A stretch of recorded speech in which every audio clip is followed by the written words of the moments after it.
Hey, Dr. Berg here. In this video, we're going to talk about apple cider vinegar. What are the benefits? What are the myths?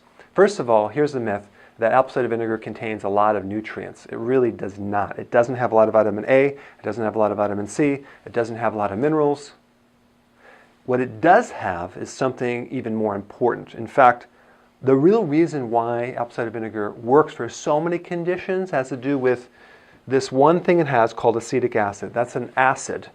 And the reason why it works is, and this might go against a lot of philosophies out there, is that the body, most bodies that I check in my office over many, many years, are way too alkaline.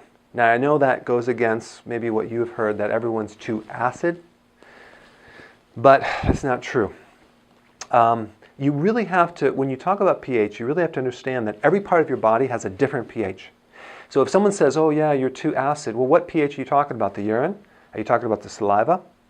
The real true indicator of pH for a body should be in the blood, but it's very difficult to test that because as soon as you take the blood out of the body, it alkalizes or it oxidizes and it can change the pH right away. So you have to, it's very expensive to determine that. So you have to go by symptoms. And so if you ever wanted to really know, just look up in, I don't know, Google it, all the conditions for too acid, called acidosis, and look up for the conditions of alkalosis and all those symptoms. And you'll be able to see which ones you have and you can determine based on those two factors. So what we're talking about is the blood pH here. Most people have a blood pH which is excessively alkaline. And yes, it's true that your blood should be slightly alkaline, but in this situation it becomes even too alkaline. Okay? And that's why apple cider vinegar works so well, because it changes. If you change the pH of your body just a slight bit, you can create huge effects because the pH is so important in transporting minerals and allowing enzymes to work, to stimulating the thyroid, to increasing metabolism, all these things. So let's just take a deeper look at this one acid, acetic acid. The pH of acetic acid is very acidic. It's 2.5. That's like almost like stomach acid pH.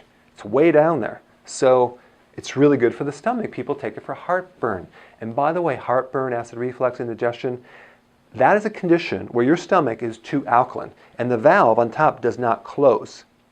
And I know people say it's too much acid. No, it's not. In fact, if you have acid reflux or heartburn, just take some apple cider vinegar and see how much better you feel. I mean, you'll feel wonderful because the valve will start closing on the top and the acid won't start regurgitating up through that valve. So it's good for GERD, acid reflux, indigestion. Okay?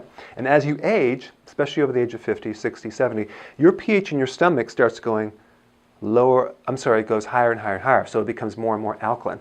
So you need more acid as you age to be able to digest protein and absorb minerals. Because if your pH is too alkaline, which most people have a problem with too much alkaline, they can't absorb calcium. They can't absorb minerals like they used to. So what happens, especially with calcium, is calcium starts building up in the soft tissues throughout the body. So you have the soft tissue calcification. I mean, you see that in people that are getting older, they're getting stiff, they have arthritis, bursitis, they get calcium developing on the eyes, there's cataracts. On the joints is arthritis, on the nerves there's neuritis, on the kidney is kidney stones, on the gallbladder is gallstones, and the teeth is tartar. That could come from a pH problem. It's an alkalosis, a systemic alkalosis, which is your whole body is too alkaline. One of the things that I like to do as well is make sure they're taking the fat-soluble vitamins to transport that calcium out, like vitamin D and K2. But in this video, we're going to talk about the pH piece of this thing. Now, what causes this alkaline state?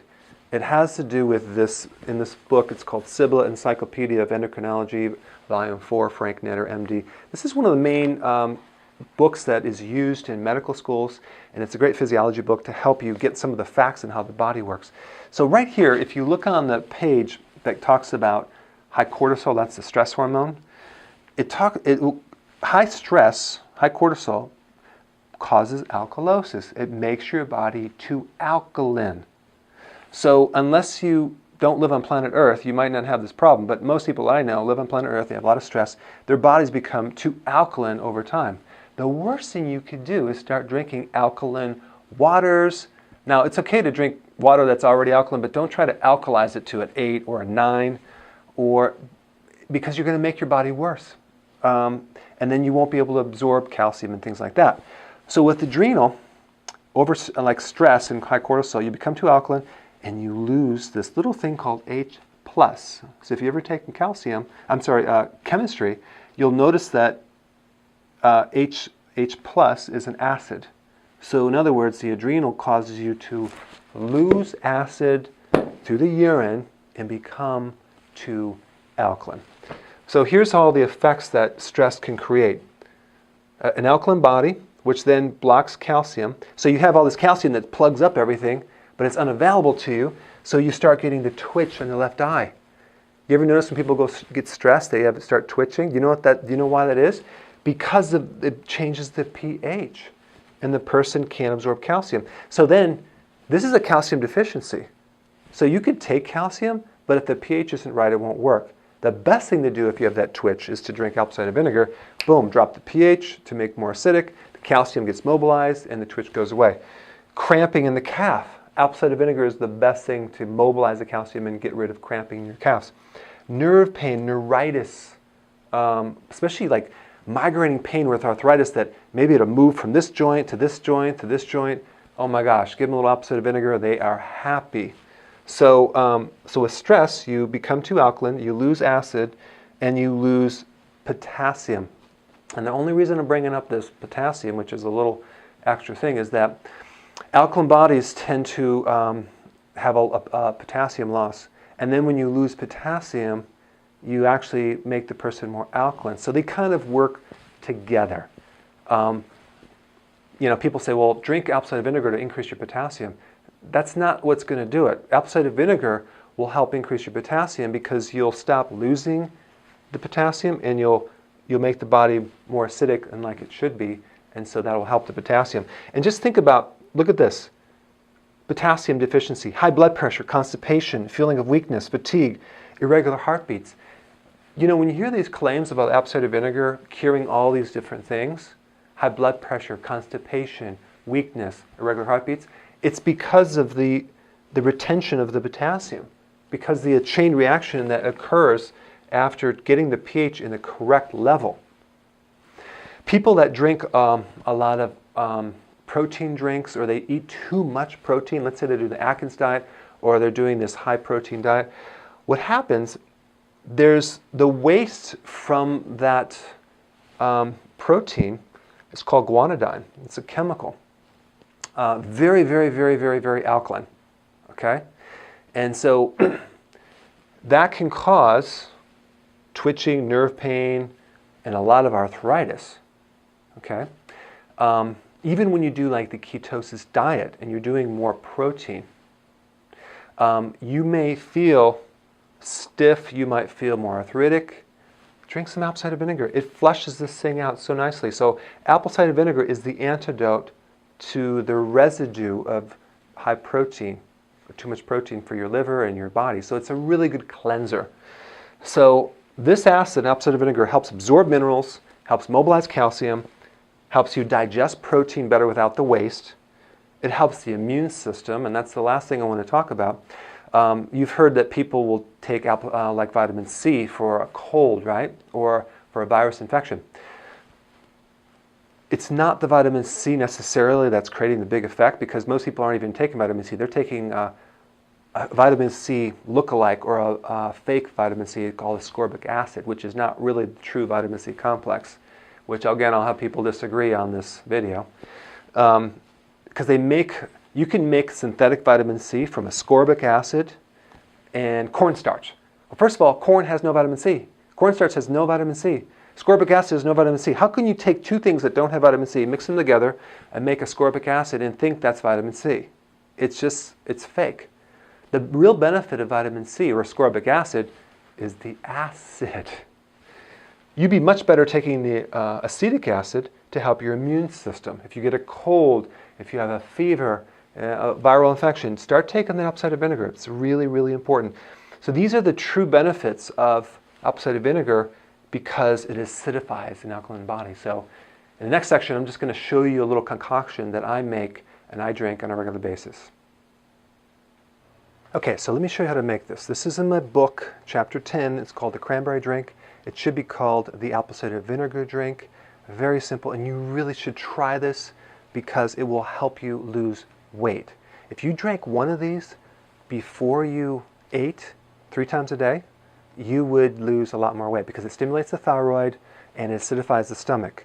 The only thing that I would recommend if you have a very slow metabolism is you may want to omit the cranberry juice. So you get the Bragg's apple cider vinegar. I like this the best. And simply a teaspoon in some water. Actually do 2. 2 teaspoons in the water before each meal. And some people say don't consume water before a meal, but this is an acid drink, so it's going to help stomach acids. But check this out. This is my favorite lemon juice, Italian Volcano lemon juice. It's organic lemon juice, and this stuff is magical. It's wonderful, and you get it from the health food store. It's grown on these soils where the volcanic ash fertilized the soil. So you just do a teaspoon of this lemon right here. You don't have to use this lemon juice. You can use other lemon juice. You can use lemons. I like that lemon juice because I'm spoiled. Cranberry juice. Make sure you read the back of the label, and it just comes from whole cranberries. Because some people get the one that has extra grape juice or apple juice. You don't want that. Just do a teaspoon of this. And basically, this is your drink. Now, I like to, and this is just me, you don't have to do this. You can add some ginger, and there's some ginger root that you can shred in there, and it makes it a little spicy.